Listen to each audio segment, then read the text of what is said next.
Wata rana sabon gari na je yawo nan cikin gari, sai na iske yar fara hauwau mai kyawun kama.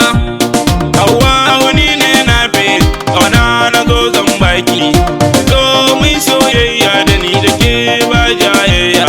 Sarauniyar mata hauwau ilar ke ce fata nike Allah ya ba. Hauwau kan raina a rayuwa ta na dace, mai auren soyayya da ni da ke ba jayayya. Sarauniyar mata ce hauwau ilar ke ce fata nike Allah ya ba. Hauwau kan raina a rayuwa ta na dace, mai auren soyayya. Parentalise baby Hauwa, ga bayani na gunki nafiu dai mutum ne mai anguri har da lumana.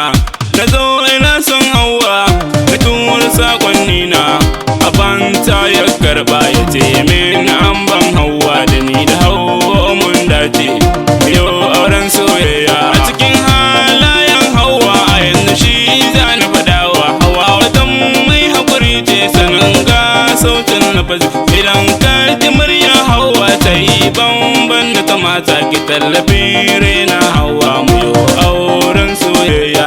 Wakar da kice a zuciya ta inspire. Assalamu alaikum Hauwa, ga zance zan furta, mai so da gaske bai zalunci, kwada ya shi zai girba.